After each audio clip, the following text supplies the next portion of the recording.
Hello नमस्कार दोस्तों, 27 अगस्त को एक और धमाकेदार एसएमई आईपीओ ओपन होने जा रहा है जेबी लेमिनेशंस लिमिटेड का। तो देखेंगे हम कंपनी के काम के बारे में, उसके बाद जानेंगे आईपीओ डिटेल, कंपनी के फाइनेंशियल कैसे हैं, ग्रे मार्केट डिमांड कैसी चल रही है, और अंत में बताएंगे अपना व्यू कि इस एसएमई आईपीओ में अप्लाई करना जिसको अवॉइड करना। तो सबसे पहले देख ले रहे हैं हम कंपनी के काम के बारे में। तो जेबी लेमिनेशंस लिमिटेड की स्थापना 1988 में हुई थी और company cold rolled grain oriental silicon steel, जिसे हम CRGO कोर के नाम से जानते हैं, और cold roll non grain oriental जिसे हम CRNGO स्टील कोर के नाम से जानते हैं, इनका कंपनी मैन्युफैक्चर करके सेल करती है।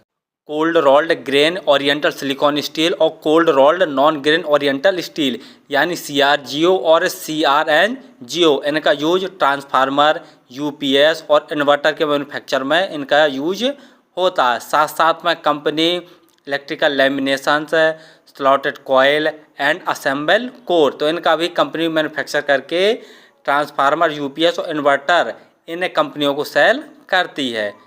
कंपनी के क्लाइंट में देख लिया जाए तो 11 kV से 220 kV तक की जो ट्रांसफार्मर मैन्युफैक्चर करने वाली कंपनी है वो कंपनी की क्लाइंट हैं। मार्च 2024 तक कंपनी में कुल 277 एम्प्लॉय काम कर रहे थे।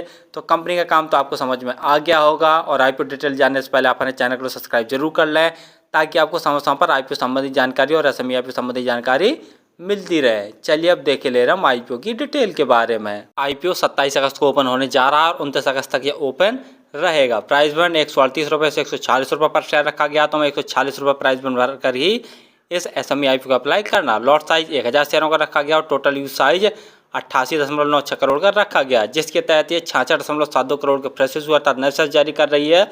बाकी 22.24 करोड़ के ऑफर पर सेल यानी प्रमोटर्स अपनी होल्डिंग बेचकर निकल रहे हैं।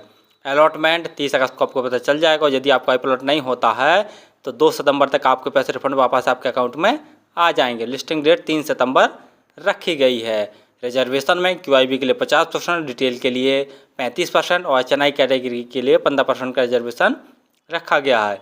रिटेल कैटेगरी में यदि आप एक लॉट अप्लाई करते हैं तो आपको 1,46,000 रुपये खर्च करने पड़ेंगे, और रिटेल कैटेगरी में एक ही लॉट अप्लाई किया जा सकता है। यदि HNI कैटेगरी में अप्लाई करना चाहते हैं तो कम से कम 2 लॉट अप्लाई करने पड़ेंगे, जिसके लिए आपको 2,92,000 रुपये खर्च करने पड़ेंगे। ROE 36.42%, ROCE 39.23%, डेप्ट ऑन इक्विटी 0.38 यानी ROE ROC बहुत दमदार, डेप्ट ऑन इक्विटी भी ठीक ठाक है। PE 17.03 है। PE वाइज देख लिया जाए तो ठीक ठाक वैल्यूएशन पर ये अपने आईपीओ को लेके आए हैं।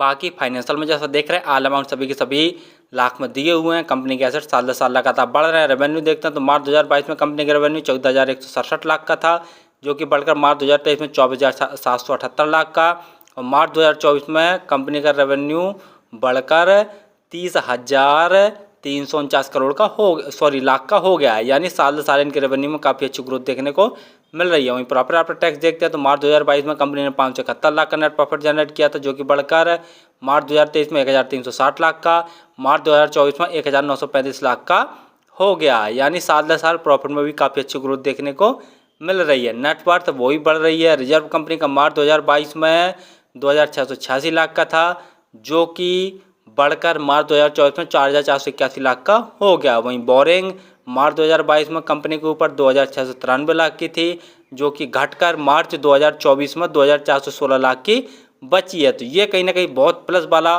पॉइंट है कि कंपनी ने अपने रिजर्व को बढ़ाया और बोरिंग को घटाया है। GMP ग्रे मार्केट प्रीमियम देखे ले रहे हैं तो 85 रुपये पर शेयर की ग्रे मार्केट में डिमांड निकल कर आ रही है, और 1,000 शेयरों का एक लॉट है। तो 85 गुणा 1,000 करके देखते हैं तो एक लॉट में 85,000 जैसा प्रॉफिट निकल कर आ रहा है। परसेंटेज वाइज देख लिया तो लगभग 58% जैसा प्रॉफिट चल रहा है, और ग्रे मार्केट में डिमांड घटती बढ़ती रहती है। फाइनली हमने देखा कि जेबी लेमिनेशंस लिमिटेड एक cold rolled grain oriental silicon steel, जिसे हम CRGO, और cold rolled non grain oriental steel यानी CRNGO, इनका कंपनी मैन्युफैक्चर करके ट्रांसफार्मर, UPS और जो इन्वर्टर बनाने वाली कंपनी है तो इनको ये सप्लाई करती है। तो कंपनी का काम तो ठीक है, सदाबहार वाला और हमेशा चलते रहने वाला काम है। दूसरा कंपनी के फाइनेंशियल देखे ले रहे हैं तो फाइनेंशियल तो काफ़ी दमदार है। साल दर साल इनके रेवेन्यू में ग्रोथ देखने को मिल रहा है, और प्रॉफिट में भी काफ़ी अच्छा उछाल देखने को मिल रहा है। रिजर्व भी कंपनी बढ़ा रही है और बोरिंग को भी कम कर रही है।